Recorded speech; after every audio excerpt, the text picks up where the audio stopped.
오늘은 이제 그 다음 스튜디오에 대해서 이야기를 이어가 보도록 하겠습니다. 자, 네 번째는 스카이댄스 애니메이션입니다. 여기는 앞에 이야기했던 그 세 군데와는 좀 덩치가 많이 다르죠. 여기는 사실은 작은 스튜디오는 아니고 이미 미디어 업계에서는 좀 잔뼈가 굵은 회사입니다. 2006년에 만들어진 회사고요. 데이비드 앨리스라는 친구가 만들었는데 이 친구가 2006년에 만들 때 23살이었습니다. 왜냐면 1983년생이거든요. 근데 산타모니카라는 정말 우리나라로 따지면은 해운대, 거기도 이제 해운대에서 센텀시티 같은 곳이 있는 되게 노른자 땅 같은 데다가 23살 청년이 그 스카이댄스 미디어라는 큰 회사를 세웁니다.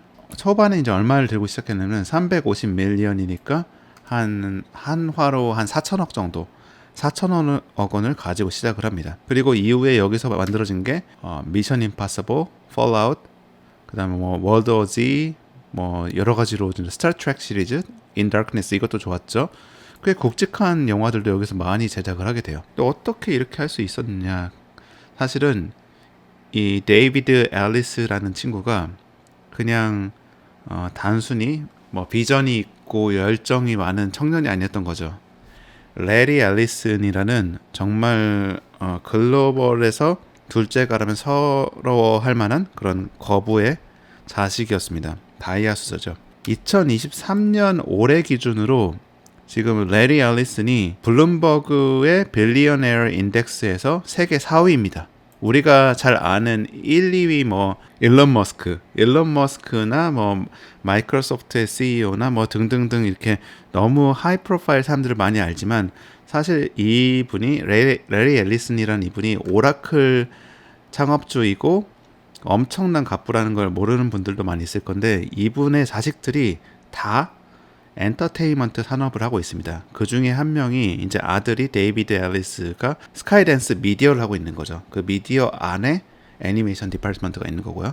그리고 딸도 영화 쪽을 하고 있는데 에나프로나 엔터테인먼트였나 에나프로나 필름스였나 어쨌든 그런 영화 쪽을 하고 있는데 가장 최근에 거기서도 애니메이션 하나 배급한 게 있는데 넷플릭스에 들어가 있는 니모나라는 작품입니다. 니모나라는 작품도 어떻게 만들어졌는지 그 히스토리가 되게 흥미로운 부분이 많은데 여러 가지 좀 인디 성향을 지니는 그런 작품들을 많이 하고 있는 곳이 에나프로나 픽처스라고 할 수 있습니다. 자식들이 헐리우드에서 좀 나름대로 힘 좀 쓰고 있는 그런 상태이다. 근데 그 힘의 원천은 아버지의 거대한 자금력이다. 시작을 일단 뭐 한 4천억, 5천억 들고 할 수 있잖아요. 레리 앨리슨의 그 펀 팩트 중에 하나가 하와이에 있는 섬 중에 하나를 이 사람이 가지고 있습니다. 그 정도로 부자예요. 자, 그러면은 스카이댄스는 애니메이션 디파트먼트는 구체적으로 언제 만들어졌나 보면은 애니메이션 디파트먼트는 2017년 얼마 안 됐죠.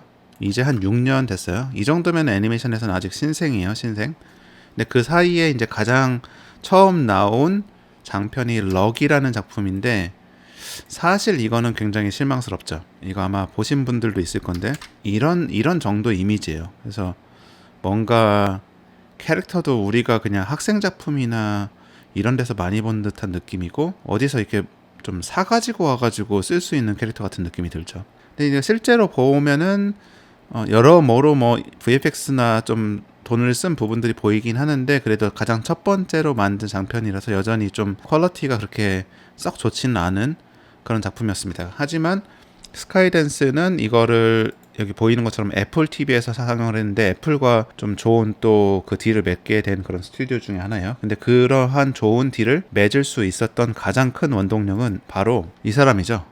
2019년에 조인한 픽사의 원래 그 파운더였던 존 라스터가 픽사를 좀 19년도에 이제 불미스러운 일로 좀 나가게 되면서 여기에 헤드 오브 애니메이션을 로 들어가게 되죠. 애니메이션 전체 부서를 담당하는 사람이 지금 존 라스터입니다. 토이스토리 1, 2, 그 다음에 칼스 시리즈 뭐 이런 걸 다 디렉팅 했던 사람이에요. 그리고 픽사를 초반에 존 라스터와 에드 캠머 그리고 스티브 잡스 이 셋이 만들었고요.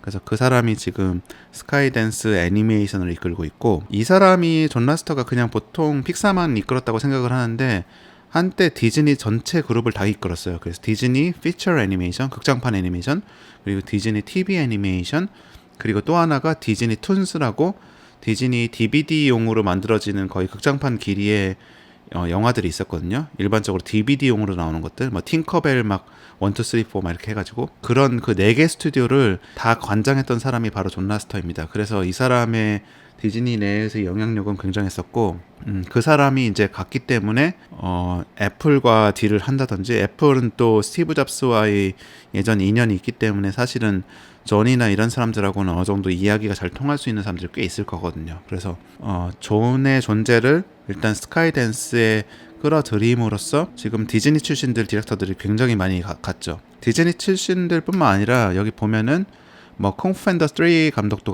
갔고 지금 현재, 그 다음 슈렉 감독 비키 젠슨, 그 다음 네이산 또 갔다, 탱글드 감독도 갔어요. 그리고 패기 홈스가 럭을 감독한 사람인데 이 사람 거는 솔직히 좀 별로였어요. 왜냐면 이 사람은 주로 감독했던 게 조금 아까 말했던 그런 DVD용이나 아니면 TV 시리즈 이런 걸 감독했던 사람이었거든요. 그래서 약간 그런 느낌이 드는 건 어쩔 수 없는 것 같아요. 근데 그 첫 번째 작품은 존 라스터가 조인하기 전부터 디벨롭하고 있었던 거라서 존 라스터가 완전히 책임을 질 수 있다고 볼 수는 없을 것 같고, 그 다음 작품을 한번 지켜봐야 될 것 같아요. 그 다음 작품이 얼마 지나지 않아서 나올 것 같은데, 이 중에서도 이제 가장 건물이 2022년도에 들어가죠. 바로 브래드 버드, 인크레더블스 1, 2, 라타뚜이의 감독이죠. 그리고 존 라스터와는 그 캐라츠 절친이고, 브래드 버드까지 끌고 들어감으로써 지금 스카이댄스가 디즈니와 픽사의 되게 강력한 지금 적수가 될 수 있는 감독들을 많이 데리고 있는 상태입니다. 그리고 그 리치 무어라고 또 디즈니에서 되게 잘하는 감독이 있거든요. 레클 라이프 만든 감독, 그리고 주토피아 코디렉팅 했었고, 이런 감독까지 지금 다 끌어들여가지고 스카이댄스의 감독진이 지금 엄청 빵빵합니다. 그래가지고 앞으로 제가 봤을 때는 한 5년 6년 안에 나올 작품들이 스카이댄스에서도 꽤 좋은 작품들이 나올 수 있을 것 같고, 그리고 무엇보다도 아까 말했던 것처럼 오라클에서 흘러들어오는 엄청난 자금력, 이게 있고, 심지어 지금 산타모니카에 엄청나게 큰 캠퍼스도 짓고 있습니다. 그래서 스카이댄스가 좀 주목해 봐야 되는 그런 스튜디오 중에 하나로 볼 수 있죠. 그리고 이게 이제 스펠바운드라고 이게 내년도에 나올 거고, 여기까지도 룩밖에 안 나왔는데 조금 애매모호한 감이 있긴 해요. 근데 이제 영상을 한번 봐야 되겠죠. 근데 이제 진짜 잘하는 감독들이 작품을 낼 때쯤은 제가 봤을 때는 한 26년? 25년 이때쯤부터일 것 같으니까 그때 작품들을 좀 기대를 해봐야 되고, 보통 영화가 한 5년이 걸리거든요. 그래서 스카이댄스는 좀 지켜볼 만한 스튜디오가 될 것 같다. 그리고 지금 현재 애니메이션을 공부하고 있는 사람들은 디즈니 픽사뿐만 아니라 스카이댄스 같은 데들이 오히려 지금 하이어링을 더 많이 하기 때문에 이런 데도 뭐 찾아볼 만한 그런 스튜디오가 된다라고 이렇게 좀 정보를 공유해 드리고요. 그 다음에 이제 5번째 스튜디오, 여기는 스카이댄스보다는 훨씬 작고 통코나 이런 데보다는 조금 더 전형적인 그런 실리콘밸리 기업 같은 느낌으로 흘러가는 또 애니메이션 스튜디오가 하나 있는데, 스파이어 애니메이션이라고 라따뚜이 때 꽤 그 중요한 역할 코디렉터인가 했던 그런 분하고 프로듀서였던 것 같다. 그리고 이분은 드림웍스 가서도 프로듀서를 했거든요.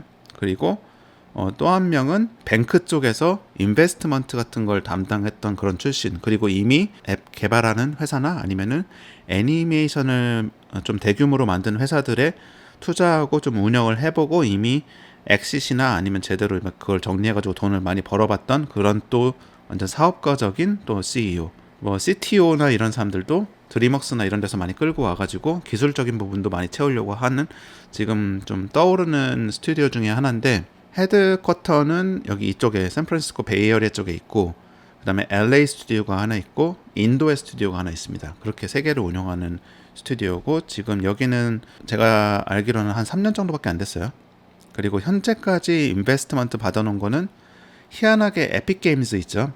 포트나잇이나 아니면 언리얼 엔진으로 유명한 그 에픽게임즈한테도 한 20 밀리언을 받았고, 하나로 한 40억, 260억 이렇게 되겠죠. 이 정도를 받았고, CCA라고 이제 그 이쪽 탤런트 그룹 이런 거 에이전시 이런 거를 하는 그런 그룹이 있는데 되게 전통이 있는 유명한 그룹인데 여기서도 받았고, 그리고 싱가포르에 있는 그 벤처 캐피탈한테 돈을 받아가지고 지금 현재로는 뭐 한 80 밀리언, 그래서 한 800억, 900억 정도는 지금 받아놓은 회사고, 그리고 에픽게임즈한테 받은 이유는 여기는 좀 특이하게 장편을 언리얼 엔진을 써가지고 렌더링을 하겠다라고 아예 발표를 했어요. 그래서 이렇게 하는 이유가 여기는 아까부터 조금 더 사업적으로 접근하는 스튜디오라고 했잖아요. 그래서 이 소스를 원소스 멀티 유즈를 하려고 게임 쪽으로 전환을 하더라도 그대로 쓸 수 있도록 하려고 처음부터 언리얼을 염두에 두고 애니메이션을 만들겠다 라고 그렇게 접근을 하고 있고, 그런 개념에서 에픽게임즈에서 한 20 밀리언 정도, 한 200 몇십억 정도를 투자를 해준 거죠. 그리고 이분이 그 아까 말했던 초반 이제 파운더 중에 한 명인데, 브래드 루이스라고 How to Train Your Dragon 할 때도 그렇고, 이 사람이 주로 프로듀서를 했을 거예요. 이제 소니에서는 스토크스, 그 레고 배트맨 이거는 또 다른 회사에서 한 거죠. 그리고 라따뚜이 할 때도 프로듀서를 했었고, 칼스2 할 때도 코디렉터 및 라이터. 그래서 꽤 빵빵한 그 프로듀싱 쪽으로는 빵빵한 프로파일을 가지고 있는 사람이고, 그리고 이 사람은 아까 말했듯이 이제 좀 뱅크 쪽에서 장뼈가 굵고, 이 사람이 제일 크게 애니메이션 쪽에서 좀 업적을 한 거라고 한다면은 프루나였나? 인도에 있는 되게 큰 회사가 하나 있었거든요. 거기에 이제 직원이 제가 알기론 1000명 이상이 장편 애니메이션만 해가지고 돌아가는 스튜디오였어요. 프루나라는 스튜디오가. 근데 이 사람이 거기도 투자를 하고 같이 만든 거였더라고요. 근데 거기서 만들었던 시리즈를 보면은 거의 다 뭐 디즈니나 이 헐리우드 걸 만들었어요. 아까 말씀드렸던 디즈니 툰수에서 그런 장편 길이의 DVD용 영상을 만들었다고 했잖아요. 근데 그 중에 하나가 픽사 IP랑 진짜 비슷하게 만들었던 플레인스라고 있습니다. 이거 나왔을 때는 픽사에서 사람들이 만드는 줄 알았거든요. 근데 이게 다 미국에서 레이아웃까지만 하고, 그 디즈니 툰스에서 거기까지만 하고, 나머지 애니메이션부터 뭐 VFX 렌더링까지 다 그 인도에 있는 프로나에서 만든 겁니다. 근데 그 프로나라는 스튜디오가 진짜 유럽과 미국 이런 좀 큰 스튜디오에서 장편 위주로만 받아가지고 1년에 장편을 한 3편에서 4편씩 작업했던 그 정도 규모로 돌아가던 스튜디오였거든요. 막 한 2,000명 있다고 들었던 것 같은데, 그 스튜디오는 진짜 장점이 어떤 쇼에서 급하게 VFX를 뭐 한 50샷을 다시 해야 된다 이러면은 갑자기 다른 쇼에서 한 100명 정도가 막 와가지고 한 2주 정도 그 쇼를 막 도와줍니다. 그렇게 막 인력 이동을 대규모로 할 수 있을 정도로 장편 애니메이션 외주에 정말 특화된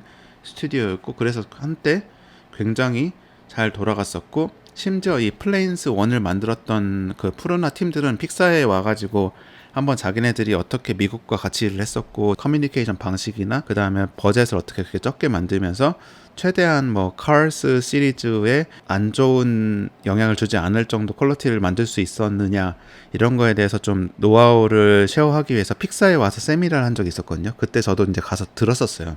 그래서 이 프로나 팀이 왔었을 때 거의 다 인도 분들이었죠. 근데 그럴 정도로 한때 되게 잘 나가는 스튜디오였는데, 이제 제가 알기로는 얼마 전에 문을 닫았습니다. 그리고 나서 이제 새로 차린 게 이 스파이어인 거예요. 사업적으로는 굉장히 수완이 있다. 어떻게 굴려야 될지 알고, 여러 나라에서 어떻게 일을 따오고 그 다음에 팀을 돌려야 되는지, 그리고 스파이어가 베이에리아 이쪽 샌프란시스코 쪽에 하나, LA에 하나, 그 다음에 인디아에 하나, 인디아 오피스를 둔 이유가 말이 되죠. 이런 커넥션이 있으니까. 그리고 주요 멤버 중에서 뭐 마이크 같은 경우는 이제 또 픽사에서 정말 오랫동안 거의 20년 가까이 했을 거야 아마. 한 10몇 년 한 그런 뛰어난 리드 애니메이터이고, 애님씨라고 픽사 앞에 애니메이션을 가르쳐주는 학원인데 그거를 창립한 사람입니다. 그래서 거기서 아이들이 되게 많이 가서 배우기도 하고, 학생들이 뭐 라이팅 하는 사람도 이제 월트 디즈니에서 17년 동안 일한 사람이라고 하죠. 뭐 이런 사람들도 이제 많이 가서 일을 하고 있습니다. 근데 이제 스파이어는 아까 뭐 스카이댄스와는 다르게 아직은 되게 규모도 작고, 아직 여러 가지 뭐 복지나 아니면 전체적으로 이렇게 지금 막 프로덕션을 제대로 만들어 나가는 그런 이미지는 좀 아니라서, 이런 스튜디오들은 좀 신생 스튜디오는 항상 이런 좀 그 회사 리뷰를 좀 볼 수 있는 곳에 가서 한번 확인해 보시는 게 좋습니다. 여기 가서 보면은 좀 리뷰가 그렇게 썩 좋진 않아요. 그래서 recommend to a friend 보면은 친구한테 추천할 거냐 말 거냐 하면 49%밖에 안 되죠. 이게 아마 신생 회사라서 누가 관리를 제대로 해주는 것 같지도 않고, 일도 막 제대로 나오는 것 같지도 않고 뭐 이러니까, 생각보다 좀 많이 조금 주니어 레벨 분들은 들어갔다가 그냥 나가고 막 이러는 경우도 좀 있는 것 같더라고요. 그래서 이런 것들도 한 번씩 확인해보고 지원하거나 이러면 좋을 것 같습니다. 자, 오늘 이렇게 해가지고 제가 이제 픽사의 영향을 받게 된 스튜디오 총 5개의 스튜디오를 다 정리해서 말씀드렸습니다. 또 앞으로의 10년은 또 어떤 스튜디오가 더 빛을 발할지 아직 알 수 없죠.